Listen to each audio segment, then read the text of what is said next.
പഠിച്ചുകൊണ്ടിരിക്കുന്ന സോഷ്യൽ സയൻസിലെ 9ാമത്തെ അധ്യായം മഗധം മുതൽ താനേശ്വരം വരെ എന്ന പാഠഭാഗമാണ്.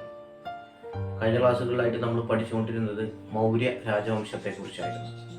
നിരവധി രാജവംശങ്ങളാണ് നമ്മൾ ആദ്യ ക്ലാസ്സുകളിൽ പറഞ്ഞിരുന്നത്. അതിൽ ആദ്യ രാജവംശമായ മൗര്യ രാജവംശത്തെക്കുറിച്ചും തുടർന്ന് മഗധ എന്ന് പറയുന്ന സാമ്രാജ്യം ശക്തമായതും മഗധ ഭരിച്ചിരുന്ന പ്രധാനപ്പെട്ട കുറേ രാജാക്കന്മാരുടെയും അവരുടെ ഭരണരീതികളെയും കുറിച്ചാണ് പറഞ്ഞത്.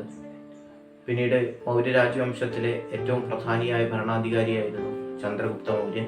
അദ്ദേഹത്തിൻ്റെ ഭരണകാലയളവിൽ നടത്തിയ പരിഷ്കാരങ്ങൾ, അദ്ദേഹത്തിൻ്റെ രാജ്യസഭയിലുണ്ടായിരുന്ന കൗടില്യൻ അദ്ദേഹം ആവിഷ്കരിച്ച സപ്താംഗ സിദ്ധാന്തം, തുടർന്ന് അശോക ചക്രവർത്തിയുടെ ഭരണപരിഷ്കാരങ്ങൾ, അദ്ദേഹം വരുത്തിയ മാറ്റങ്ങൾ, പിന്നീട് എങ്ങനെയാണ് മൗര്യ സാമ്രാജ്യത്തിലെ സാമ്പത്തിക പ്രവർത്തനങ്ങൾ ഭരണകൂടം നിയന്ത്രിച്ചിരുന്നത്, പിന്നീട് അവിടെ ആ മൗര്യ സമൂഹത്തിൽ നിലനിന്നിരുന്ന വിവിധ ഭൂനികുതി വ്യവസ്ഥകളെ കുറിച്ചുമാണ്, ഭൂനികുതി നയങ്ങൾ ഏതൊക്കെയാണെന്നുള്ളതിനെ കുറിച്ചൊക്കെയാണ് നമ്മൾ കഴിഞ്ഞ ക്ലാസ് വരെ പറഞ്ഞു നിർത്തിയത്. ഇന്നത്തെ ക്ലാസ്സിൽ നമ്മൾ പറയാൻ പോകുന്നത് മൗര്യ രാജവംശത്തിന് ശേഷം അധികാരത്തിലെത്തിയ 2 പ്രധാനപ്പെട്ട രാജവംശങ്ങളെ കുറിച്ചാണ്. ആദ്യം നമ്മൾ പറയാൻ പോകുന്നത് മൗര്യ രാജവംശത്തിന് ശേഷം അധികാരത്തിലെത്തിയിട്ടുള്ള കുശാന രാജവംശത്തെക്കുറിച്ചാണ്. കുശാന രാജവംശം എന്താണെന്നും അതിൻ്റെ പ്രത്യേകതകൾ എന്താണെന്നും നമുക്കൊന്ന് പരിശോധിക്കാം. ഇനി പറയുന്നത് മൗര്യന്മാർക്ക് ശേഷം, മൗര്യ സാമ്രാജ്യത്തിന് ശേഷം ഇന്ത്യയിലേക്ക് വന്ന രാജവംശമായിരുന്നു കുഷാനന്മാർ, അല്ലെങ്കിൽ കുഷാന ഡൈനാസ്റ്റി. ഈ കുഷാന ഡൈനാസ്റ്റിയിലെ പ്രധാനപ്പെട്ട റൂളർ ആയിരുന്നു കനിഷ്കൻ എന്ന് പറയുന്നത്. ഇദ്ദേഹമാണ് CE 78 ശകവർഷം ആരംഭിച്ചത്. ഈ ശകവർഷമാണ് പിന്നീട് ഇന്ത്യയുടെ ഔദ്യോഗിക ഒഫീഷ്യൽ കലണ്ടറായി മാറിയത്. മാത്രമല്ല, ഈ കനിഷ്കൻ എന്ന് പറയുന്ന രാജാവ് ബുദ്ധമത പ്രചാരണത്തിന് വേണ്ടി ബുദ്ധമതം പ്രൊപ്പഗേറ്റ് ചെയ്യാൻ വേണ്ടി ഒരുപാട് കാര്യങ്ങൾ ചെയ്തിട്ടുണ്ട്. ഇദ്ദേഹത്തിന്റെ കൊട്ടാരത്തിലാണ് ബുദ്ധമത പണ്ഡിതന്മാരായിരുന്ന അശ്വഘോഷനും വസുമിത്രനും ഉണ്ടായിരുന്നത്. മാത്രമല്ല, ഇന്ത്യയിൽ ആദ്യത്തെ സ്വർണ്ണ നാണയങ്ങൾ, ഗോൾഡ് കോയിൻസ് പുറത്തിറക്കിയത് ഈ കനിഷ്കന്റെ കുശാനന്മാരുടെ കാലത്താണ്. മാത്രമല്ല, വൈദ്യശാസ്ത്രത്തിന്, ഫീൽഡ് ഓഫ് മെഡിസിന്റെ ഭാഗത്ത് കൂടുതലായി സംഭാവനകൾ നൽകിയ ചരകൻ എന്ന് പറയുന്ന, അല്ലെങ്കിൽ ശുശ്രുതൻ എന്ന് പറയുന്ന, ചരകനും ശുശ്രുതനും എന്ന് പറയുന്ന 2 വ്യക്തികൾ, പ്രധാനപ്പെട്ട ഡോക്ടർമാരുണ്ടായിരുന്നത് ഈ കുശാനന്മാരുടെ കാലത്താണ്. മാത്രമല്ല, ഈ കുശാനന്മാരുടെ കാലത്തിന്റെ പ്രധാനപ്പെട്ട ഒരു പ്രത്യേകത, അവര് പ്രതിമകൾ നിർമ്മിച്ചിരുന്നു, സ്കൾപ്ചേഴ്സ് നിർമ്മിച്ചിരുന്നു, ശില്പങ്ങൾ നിർമ്മിച്ചിരുന്നു. പ്രധാനമായും അവർ നിർമ്മിച്ചിരുന്ന സ്കൾപ്ചേഴ്സ് അഥവാ ശില്പങ്ങൾ എന്ന് പറയുന്നത് ബുദ്ധന്റെ ശില്പങ്ങളായിരുന്നു. സ്കൾപ്ചേഴ്സ് ഓഫ് ബുദ്ധന്റെ പ്രതിമകളായി, ബുദ്ധന്റെ സ്കൾപ്ചേഴ്സ് ആണ് നിർമ്മിച്ചിരുന്നത്. മാത്രമല്ല, ഈ കുശാനന്മാരുടെ കാലത്ത് ഒരു പുതിയ ശില്പകലാ ശൈലി, ഒരു പുതിയ സ്റ്റൈല് രൂപം കൊണ്ട്, സ്റ്റൈൽ ഓഫ് സ്കൾപ്ചർ എമർജ് ചെയ്തു.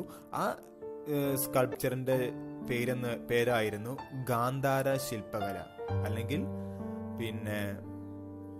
ഗാന്ധാര സ്കൾപ്ചർ എന്നാണ് അറിയപ്പെടുന്നത്. ഈ ഗാന്ധാര സ്കൾപ്ചർ എന്ന് പറയുന്നത് ഇന്ത്യൻ സ്കൾപ്ചറും അതിന്റെ കൂടെ ഗ്രീക്കിന്റെ സ്കൾപ്ചർ സ്റ്റൈലും കൂടി ചേർന്നതാണ്. അതിന്റെ അമാൽഗമേഷൻ ആണ് ഈ ഗാന്ധാര സ്റ്റൈൽ ഓഫ് സ്കൾപ്ചർ എന്ന് പറയുന്നത്. ഇതിന്റെ ഭാഗമായിക്കൊണ്ട് ഈ ശൈലിയിലുള്ള ഒരു ചിത്രത്തിന്റെ, ഈ ഗാന്ധാര ശില്പകലയ്ക്ക് ഉദാഹരണമായ ഒരു ചിത്രമാണ് സ്ക്രീനിൽ കാണുന്നത്. ബുദ്ധന്റെ ശില്പമാണ് കാണുന്നത്. വളരെ ഉയർന്നു നിൽക്കുന്ന ബുദ്ധന്റെ ഒരു ശില്പമാണ്, ഗാന്ധാര ശില്പമാണ് സ്ക്രീനിൽ കാണുന്നത്. ഇത് റോമൻ ശില്പകല, അതായത് റോമൻ സ്കൾപ്ചർ സ്റ്റൈലിന്റെയും അതുപോലെ തന്നെ ഇന്ത്യൻ സ്റ്റൈൽ ഓഫ് സ്കൾപ്ചറിന്റെയും ഒരു മിക്സ് ആണ്, ഒരു അമാൽഗമേഷൻ ആണ്. ഈ ഗാന്ധാര ശില്പങ്ങൾ നിർമ്മിച്ചിരുന്നത് ഇന്നത്തെ അഫ്ഗാനിസ്ഥാനിലെ കാണ്ഡഹാർ എന്ന് പറയുന്ന പ്രദേശത്താണ്. ഈ കാണ്ഡഹാർ എന്ന് പറയുന്ന പ്രദേശത്തിന്റെ വേറൊരു പേരായിരുന്നു, പഴയ ഒരു പേരായിരുന്നു ഗാന്ധാരം എന്ന് പറയുന്നത്. ഇവിടെയാണ് ഈ ശില്പങ്ങൾ നിർമ്മിച്ചിരുന്നത്. ഇനി പറയാനുള്ള മറ്റൊരു കാര്യം, ഈ ബുദ്ധമതത്തിലെ ഒരു വിഭാഗം ആളുകൾ മഹായാന ബുദ്ധമതം എന്ന് പറയുന്ന ഒരു വിഭാഗം ആളുകളുണ്ട്. ഈ മഹായാന ബുദ്ധമതത്തിലെ ആളുകളുടെ പ്രധാനപ്പെട്ട ആരാധന എന്ന് പറയുന്നത് ബുദ്ധന്റെ പ്രതിമകളെയാണ് ഇവർ ആരാധിച്ചിരുന്നത്. അപ്പോൾ ബുദ്ധന്റെ സ്കൾപ്ചറിനെയാണ് ഈ മഹായാന ബുദ്ധിസത്തിലെ വർഷിപ്പേഴ്സ് വർഷിപ്പ് ചെയ്തിരുന്നത്. അതുകൊണ്ട് തന്നെ പ്രതിമകളുടെ നിർമ്മാണം, ഗാന്ധാര ശില്പങ്ങളുടെ നിർമ്മാണം ആ മതത്തിന് ഒരുപാട് ഉപകാരപ്രദമായി. മാത്രമല്ല ഈ മഹായാന ബുദ്ധമതത്തെ ഈ കനിഷ്കൻ രാജ്യത്തിന്റെ ഒഫീഷ്യൽ റിലീജിയനായി, ഔദ്യോഗിക മതമായി പ്രഖ്യാപിക്കുകയും ചെയ്തു. ഇനി പറയാൻ പോകുന്നത് കുശാന രാജവംശത്തിന് ശേഷം അധികാരത്തിലെത്തിയ ശതവാഹനർ എന്ന് പറയുന്ന രാജവംശത്തെക്കുറിച്ചാണ്.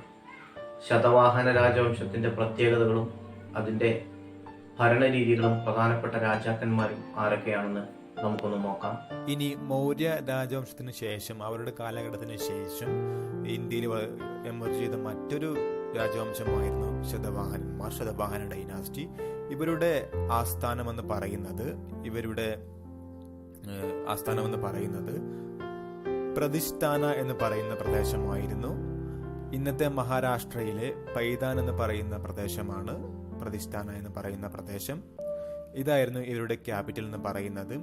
ഈ ശതവാഹന ഡൈനാസ്റ്റിയിലെ പ്രധാനപ്പെട്ട റൂളേഴ്സ് ആയിരുന്നു ഗൗതമിപുത്ര ശതകർണി, അതുപോലെ തന്നെ വസിഷ്ഠിപുത്രൻ എന്നിവർ. ഈ രാജാക്കന്മാരെല്ലാം തന്നെ രാജ്യത്തിന്റെ ശക്തിയും അതുപോലെ തന്നെ രാജ്യത്തിന്റെ വ്യാപ്തിയും വിസ്തൃതിയും വിസ്തീർണവും എക്സ്റ്റെൻഡ് ചെയ്തു വർദ്ധിപ്പിച്ചു. മാത്രമല്ല ഇവരുടെ കാലത്ത് ഉത്തരേന്ത്യയിൽ നിന്ന് കച്ചവടക്കാരും അതുപോലെ തന്നെ ജൈന, ബുദ്ധ, ബ്രാഹ്മണ മത പണ്ഡിതന്മാരും പ്രചാരകരുമെല്ലാം സൗത്ത് ഇന്ത്യയിലേക്ക് വരികയും ചെയ്തു. ഇങ്ങനെ നോർത്ത് ഇന്ത്യയിൽ നിന്ന് സൗത്ത് ഇന്ത്യയിലേക്ക് കച്ചവടക്കാരും ജൈന, ബുദ്ധ മത പണ്ഡിതന്മാരും ബ്രാഹ്മണന്മാരും ഒക്കെ വന്നത് തെക്കും വടക്കും തമ്മിലുള്ള ഒരു നോർത്തും സൗത്തും തമ്മിലുള്ള ഒരു കൾച്ചറൽ എക്സ്ചേഞ്ച്, സംസ്കാര വിനിമയത്തിന്, പരസ്പരം സംസ്കാരങ്ങൾ കൈമാറാൻ ഇത് കാരണമായി. ഈ ശതവാഹന രാജാക്കന്മാർ നടത്തിയ മറ്റൊരു സംവിധാനമായിരുന്നു ഭൂദാനം. ഈ ഭൂദാന ലാൻഡ് ഡൊണേഷൻ, ഈ ഭൂദാനം എന്ന് പറഞ്ഞാൽ അവര് ബുദ്ധിസ്റ്റ് മങ്സ്, ബുദ്ധ സന്യാസിമാർ, അതുപോലെ തന്നെ ബ്രാഹ്മണർ തുടങ്ങിയവർക്ക് ഭൂമി ദാനമായി നൽകുകയും അങ്ങനെ ആ ഭൂമിയിൽ അഗ്രികൾച്ചർ വർദ്ധിപ്പിക്കുകയായിരുന്നു ഈ രാജാക്കന്മാരുടെ ലക്ഷ്യം. എന്നാൽ ഈ ദാനം നൽകിയ ഭൂമിയുടെ ഭരണാധികാരം ഈ സന്യാസിമാർക്കും ബ്രാഹ്മണർക്കും നൽകിയതോടുകൂടി ഈ ബ്രാഹ്മണരും സന്യാസിമാരും ആ ഭൂമിയിൽ ഭരണം നടത്താൻ തുടങ്ങുകയും ഇത് രാജാവിന്റെ അഡ്മിനിസ്ട്രേറ്റീവ് പവറിനെ പിന്നെ ദുർബലപ്പെടുത്തുകയും ചെയ്തു. അപ്പോൾ കൃഷി വ്യാപിപ്പിക്കുക, അഗ്രികൾച്ചർ എക്സ്റ്റെൻഡ് ചെയ്യുക എന്ന ഉദ്ദേശത്തോടു കൂടി രാജാവ് നടപ്പിലാക്കിയ ലാൻഡ് ഡൊണേഷൻ സിസ്റ്റം, ഭൂദാന സമ്പ്രദായം, അത് പിന്നീട് രാജാവിന് തന്നെ ദോഷകരമായി മാറി. കാരണം ഭൂമി ലഭിച്ചവർ ആ ഭൂമിയിൽ ആധിപത്യം സ്ഥാപിക്കുകയും അവിടെ രാജാവിനുള്ള അധികാരത്തെ അവര് ചവിട്ടിമെതിക്കുകയും ചെയ്തു. ശതവാഹനരുടെ മറ്റൊരു സവിശേഷത എന്ന് പറയുന്നത് അവരുടെ കാലഘട്ടത്തിൽ ഇന്ത്യക്ക് റോമൻ എംപയറുമായി വ്യാപാര വാണിജ്യ ബന്ധമുണ്ടായിരുന്നു.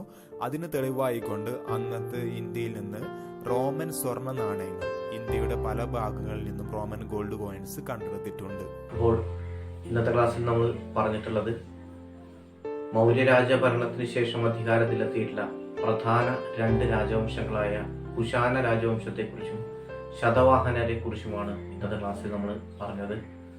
വീണ്ടും അടുത്ത പാഠഭാഗവുമായി നമുക്ക് അടുത്ത ക്ലാസ്സിൽ കാണാം.